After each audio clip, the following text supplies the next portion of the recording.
2024 లేదా 25లో డిగ్రీ లేదా బీటెక్ చదివారా? సాఫ్ట్‌వేర్ జాబ్ కోసం ఎదురు చూస్తున్నారా? అయితే కోడ్‌జ్ఞాన్ 100 డేస్ కోర్సులో చేరండి. జాబ్ సాధించండి.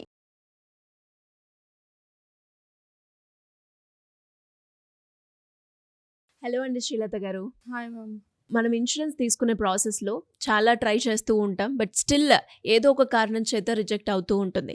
అండ్ అలాగే ఎస్పెషల్లీ వెయిటింగ్ పీరియడ్ అయిపోయిన తర్వాత కూడా మనం క్లెయిమ్ చేసిన ఇన్సూరెన్స్ కనుక రిజెక్ట్ అయితే లీగల్ పరంగా మనం ప్రొసీడ్ అయ్యే ఛాన్స్ ఉందంటారా? ఏ విధంగా ముందుకెళ్ళొచ్చంటారు? సో బేసిక్‌గా ప్రతి ఇన్సూరెన్స్ పాలిసీకి వెయిటింగ్ పీరియడ్ అని ఒక క్లాజ్ ఉంటది. ప్రతి పాలిసీ హోల్డరు ఈ ప్రెజెంట్ ఉన్న సిట్యుయేషన్‌లో ఏంటంటే ఫైనాన్షియల్‌గా మోస్ట్ మిస్‌హోల్డ్ అవుతున్న ప్రోడక్ట్ ఏంటి అంటే ఇన్సూరెన్స్. అదెప్పుడు మనం ఇష్టపడి మనం తెలుసుకొని కొనట్లేదు. ఎప్పుడు ఎవరో ఒకళ్ళు ఫోర్స్ చేశారనో, లేదంటే ఏదైనా బెనిఫిట్స్ వస్తాయనో గుడ్డిగా తీసేసుకుంటున్నాం కాబట్టి ఈ ప్రాబ్లమ్స్ అన్నీ వస్తున్నాయి. ఫస్ట్ ఏ పాలిసీ తీసుకున్నా వెయిటింగ్ పీరియడ్స్, ఎక్స్‌క్లూజన్స్, సబ్‌లిమిట్స్ ఏమేమున్నాయి, terms and conditions, claim procedure ఎలా ఉంది, ఇన్‌కేస్ క్లెయిమ్ రిజెక్ట్ అయితే ఎవరికి మెయిల్ చేయాలి, ఇవన్నీ డీటెయిల్స్ చూడాలి. మీరు చెప్పినట్టు వెయిటింగ్ పీరియడ్స్ బేసిక్‌గా 3 టైప్స్ ఉంటాయి ఇన్సూరెన్స్‌లో. ఫస్ట్‌ది స్పెసిఫిక్ డిసీజ్ వెయిటింగ్ పీరియడ్ అంటాము. నెక్స్ట్ ఇనీషియల్ వెయిటింగ్ పీరియడ్ అంటాము. ఆ తర్వాత ప్రీ ఎగ్జిస్టింగ్ వెయిటింగ్ పీరియడ్స్ అంటాము. ఇనీషియల్‌గా మనకి ప్రతి పాలిసీకి యూజువల్‌గా 30 డేస్ వెయిటింగ్ పీరియడ్ ఉంటది. ఈ 30 డేస్‌లో ఏ క్లెయిమ్ వచ్చినా గానీ వాళ్ళు ఏదైనా డిసీజ్‌కి సంబంధించింది యూజువల్‌గా కవర్ చేయరు. ఒక్క యాక్సిడెంటల్ అయితేనే కవర్ చేస్తారు. ఎందుకంటే అది అనుకోకుండా జరుగుతది. ఎప్పుడు ఎవరికైనా జరగొచ్చు కాబట్టి.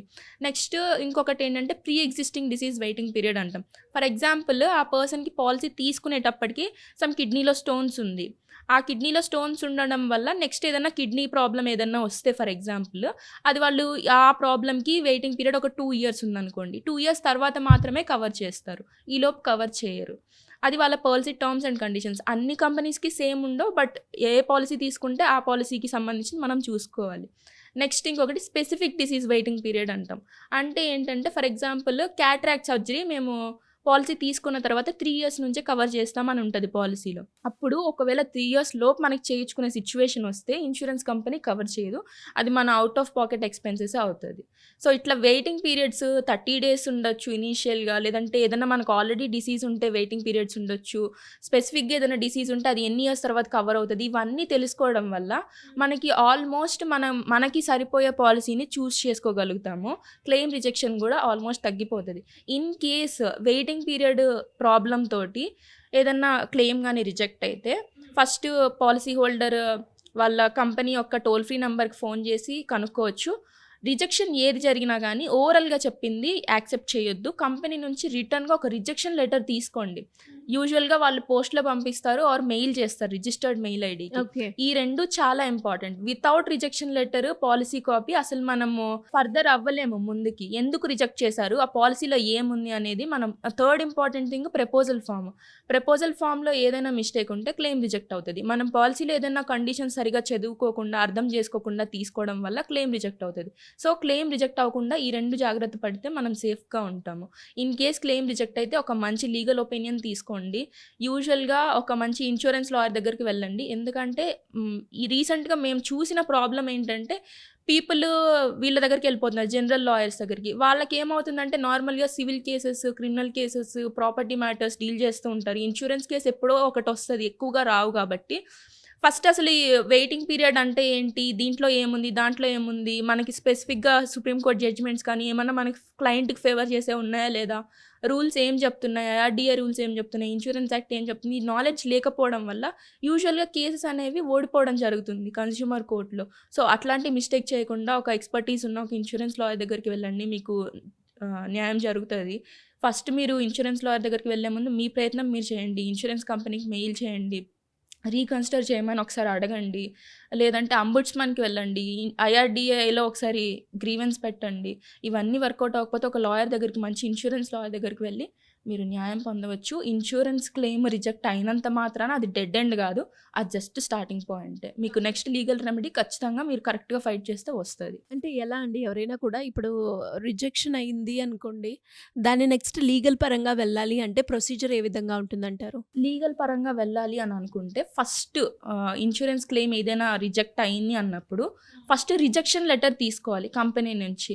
వాళ్ళు యూజువల్గా పంపిస్తారు. ఇన్ కేస్ ఒకవేళ పంపించకపోయినా కానీ వితిన్ 30 డేస్లో వాళ్ళు ఒక పాలసీని వాళ్ళు క్లెయిమ్ ఇస్తున్నారా ఇవ్వట్లేదా అనే డెసిషన్ అనేది కమ్యూనికేట్ చేయాలి పాలసీ హోల్డర్కి. ఓకే. ఇన్ కేస్ చేయకపోతే వీళ్ళు మెయిల్ చేసి కంపెనీకి ఒక రిజిస్టర్డ్ ఈమెయిల్ ఐడి మన గూగుల్లో కొడితే ఏ కంపెనీకైనా వచ్చేస్తుంది కదా, ఆ కంపెనీ మెయిల్ ఐడికి వీళ్ళ రిజిస్టర్డ్ మెయిల్ ఐడి, వీళ్ళు పాలసీ తీసుకున్నప్పుడు ఒక రిజిస్టర్డ్ మెయిల్ ఐడి ఇస్తారు కదా, ఆ మెయిల్ ఐడి నుంచి సో పాలసీ రిజెక్ట్ అయింది, మాకు రిజెక్షన్ లెటర్ సెండ్ చేయండి అంటే వాళ్ళు చేస్తారు వాళ్ళ టైం లైన్స్ ప్రకారం.